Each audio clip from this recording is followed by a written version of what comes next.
नमस्कार एवरीवन, जय श्री कृष्णा। आज हम बात करेंगे मिट्टी में पाए जाने वाले कुछ सूक्ष्म जीवों की।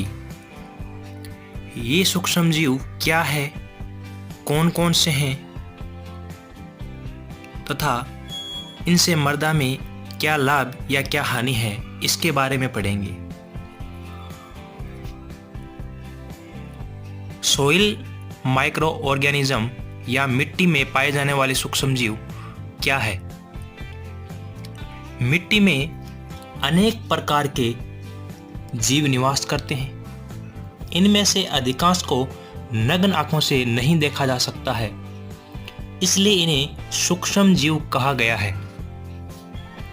इन सूक्ष्म जीवों में अधिकतर तो किसान के मित्र के रूप में कार्य करते हैं तथा कुछ फसलों में विशेष प्रकार के रोग भी फैलाते हैं। इन सूक्ष्म जीवों को 5 भागों में बांटा गया है। इन पांचों को हम एक एक करके पढ़ेंगे। इसमें सबसे पहले है जीवाणु या बैक्टीरिया, दूसरा है एक्टिनोमाइसीट्स सूक्ष्म जीव, तीसरा है कवक या फंजाई सूक्ष्म जीव, शैवाल और प्रोटोजोआ। ये पांचों प्रकार के सूक्ष्म जीव को हम एक एक करके पढ़ेंगे। सबसे पहले हम पढ़ते हैं जीवाणु।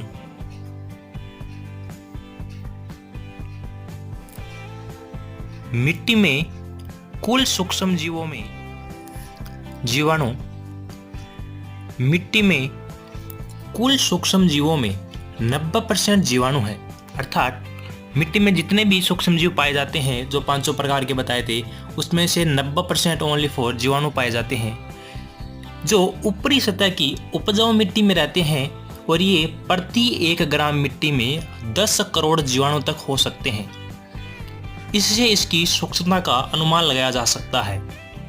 यहाँ पे बताया गया है कि 1 ग्राम मिट्टी में 10 करोड़ सूक्ष्म जीव, अर्थात इससे यह पता चलता है कि ये कितने सूक्ष्म है या कितने छोटे हैं।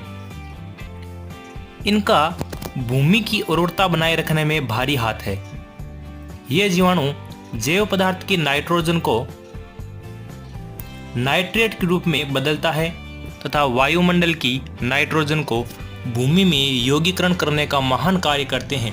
जैसे राइजोबियम की विभिन्न जातियां, ये क्या करते हैं, पादपों के जड़ों में रहते हैं और वायुमंडल के नाइट्रोजन को पौधों को उपलब्ध करवाते हैं।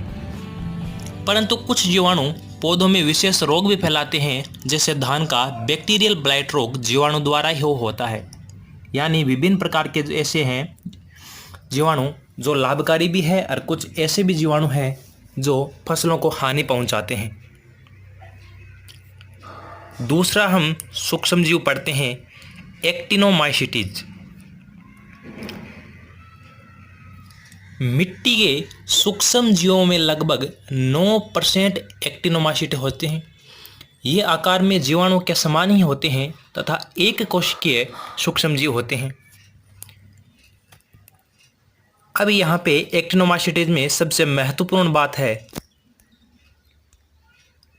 कि गर्मियों में अत्यधिक धूप पड़ने के बाद पहली बारिश या पहली वर्षा होने पर मिट्टी में जो सौंधी सौंधी सुगंध आती है, वह एक्टिनोमाइसीट्स के कारण ही आती है। यानी हम बहुत बार देखते हैं कि अत्यधिक धूप पड़ने के बाद जब बारिश आती है तो एक विशेष प्रकार की सुगंध आती है, वो एक्टिनोमाइसीट्स के कारण ही आती है। ये जीव भूमि से जैव पदार्थों का विलयन करके पौधों के लिए विभिन्न पोषक तत्व विमुक्त करते हैं।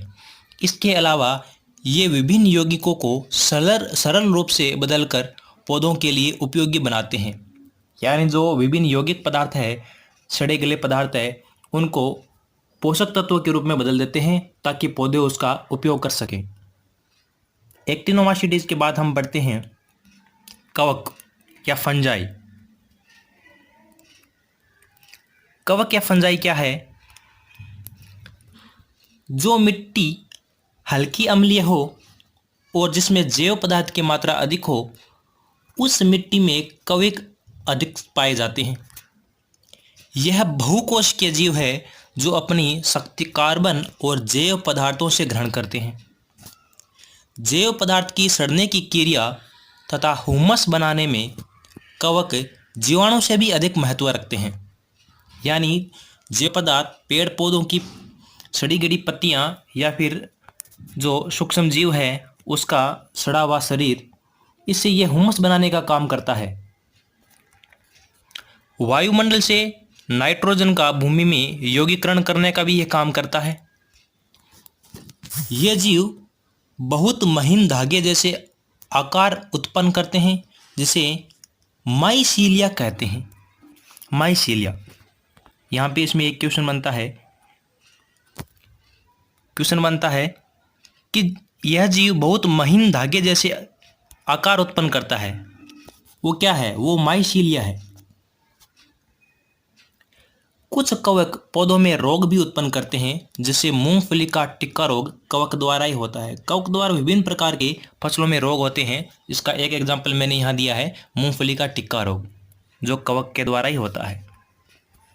कवक के बाद हम तीसरा बढ़ते हैं, शैवाल या एल्गी।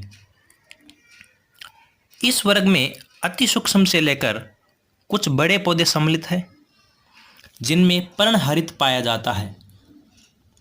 पर्णहरित के कारण ही पेड़ पौधों का पत्तियों का रंग हरा होता है। अधिक नम स्थानों में शैवाल अधिकता से पाए जाते हैं। कुछ शैवाल का विशेष महत्व जीवाणुओं को निम्न कार्य कराने का होता है। जैसे पहला, पौधों का ऊतकों पर अपघटन, यानी पौधों के जो ऊतक होते हैं इनको छोटे छोटे टुकड़ों में तोड़ने का काम करते हैं। पोषक तत्वों का विमुक्तीकरण, पोषक तत्व मुक्त करते हैं।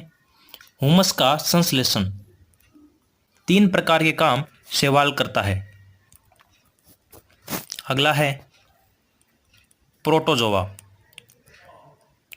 यह एक कोशिकीय जीव है जो बैक्टीरिया की अपेक्षा बड़े होते हैं। इनके जीवन के लिए वायु और भोजन आवश्यक है, अतः ये भूमि के ऊपरी सतह में पाए जाते हैं। खाद की विघटन क्रिया में इस वर्ग के जीवों का बड़ा सहयोग है। गोबर की खाद, केंचुई खाद आदि में प्रोटोजोआ का बड़ा महत्वपूर्ण योगदान है। आज हमने 5 सूक्ष्म जीव पढ़े हैं जो मृदा में पाए जाते हैं, मृदा में ही एक्टिव रहते हैं। Thank you. जय हिंद, जय भारत।